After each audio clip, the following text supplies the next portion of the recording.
Hello, hello! It's Elizabeth Busby here, the Director of Programs for the Theology of the Body Institute, and today we are going to be taking a podcast listener question about emotional boundaries and how long it takes to know that you want to marry someone.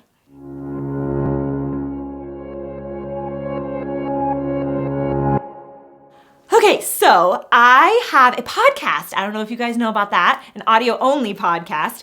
And I have this place in my show notes where you can submit questions. And I have a huge backlog of questions in there. So I decided to start doing some of those on YouTube because I thought, surely this is relevant to someone other than the original asker. So I'm going to take one of those questions today, and then I'm going to give you my thoughts on it. The question was, I've been dating and discerning marriage with someone for almost 3 years now.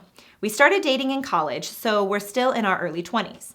I'm looking for advice on how to know when a prudent amount of time has passed before taking that next step in marriage and an engagement first, of course. Or any tips on how to grow together more seriously with that goal in mind without crossing emotional chastity boundaries for this stage in our life. Awesome.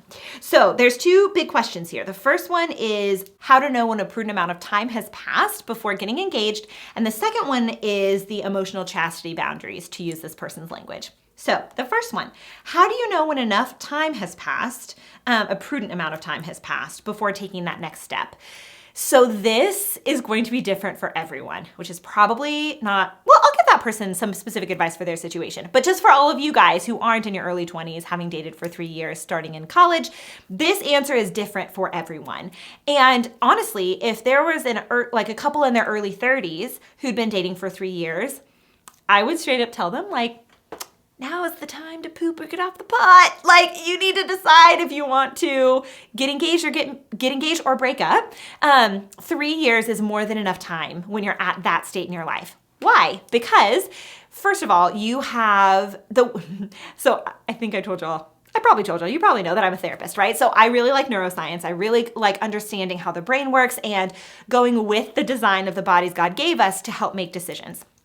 One of the things that we know is that the brain takes a while to fully mature and to fully access the parts of the brain that are necessary for things like decision making.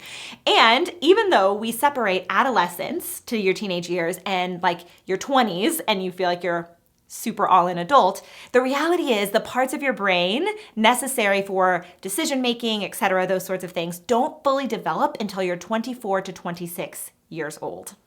So someone in their early 20s is going to have a very different processing ability, very different, they're still growing in a lot of ways versus someone in their early 30s or late 30s or 40s, right? So when you're older and you're discerning marriage, things go a lot faster. And you've spent a lot of time developing, you know who you are, hopefully you've spent time knowing who you are, you know what you're looking for, you know what you want. And so you're probably not going to get into a relationship with someone unless you are pretty confident that there's good potential, and you're not going to stay in the relationship unless you feel like they're a pretty good fit. So things go a lot faster when you're older. And so 3 years is more than enough time.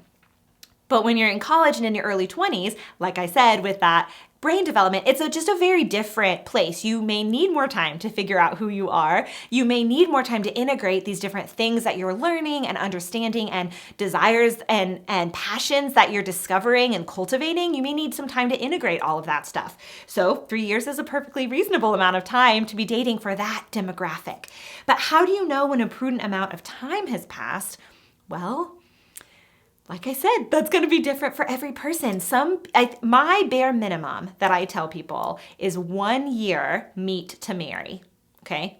Bare minimum. Wouldn't necessarily recommend that for a 21-year-old, but the bare minimum that I would say is you need to be able to see someone through all the seasons before you get married to them, okay? But other than that, it really just prudence looks different for each person. So you want to be sure that you are praying, which I'm definitely going to talk more about in a few minutes with the second question. You want to make sure that you're receiving the sacraments, that you're in a state of grace, so you're in a good place to make decisions. You want to make sure that either you're in a very financially prudent position to be able to, provide for a family, to be able to live a very adult life, maybe when you're in your early 20s, maybe some of you are still on your parents' insurance, but you want to make sure that you're able to sustain yourself without that. Or if you're not in a prudent place financially, you want to make sure you have a plan for getting there, right? So maybe you're in 6 figures of student loan debt and you're right at the beginning of your career and you don't have a very big shovel to dig out of that debt, but you have a plan.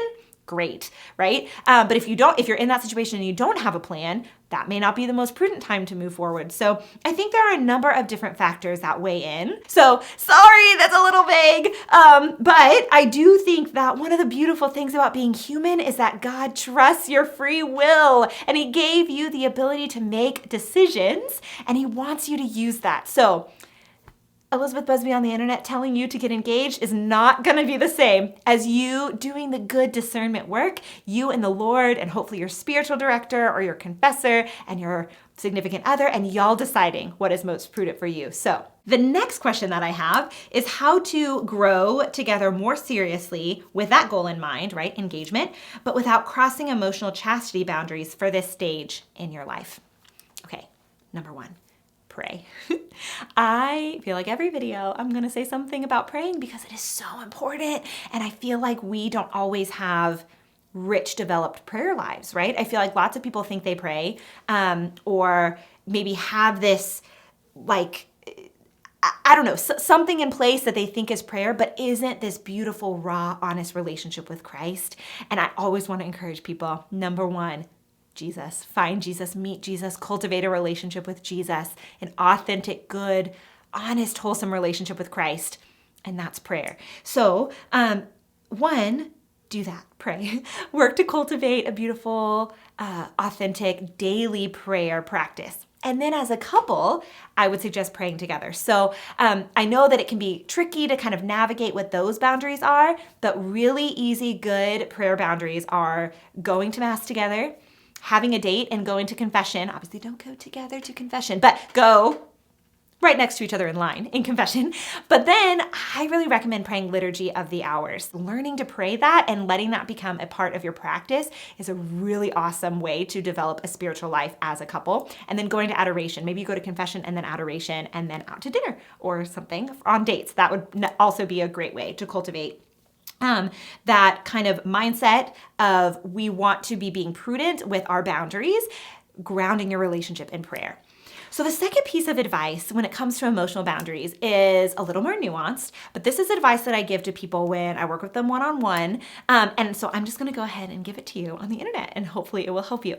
So when we think about physical boundaries in a relationship and you think about kind of the arc, the spectrum of physical boundaries, that those are a little bit more clear-cut. I know sometimes people have a hard time with them. Maybe I'll do another video on that at some point. But there are very kind of concrete things in physical intimacy between when you start dating and when you get married. But the same is not necessarily true for emotional boundaries, right? But we know that the emotional intimacy ought to follow the kind of the arc of physical intimacy, right? You start out with less, and then as you get closer and closer, and then as you discern you want to be married, and as you get closer to that date, your emotional intimacy is going to grow and it's going to deepen. And so because it's not quite as clear-cut, and it is definitely not as universal because everyone's emotional life is so different, whereas bodies operate in a similar way, I recommend this exercise. So go to adoration with a journal, or you might have to go multiple times, but start with once. And I want you to list out every big thing that's happened to you that would be an emotional disclosure, right? You know what those are. Everyone is different. But the big things that if you shared this with someone, it would be very intimate, very vulnerable, etc.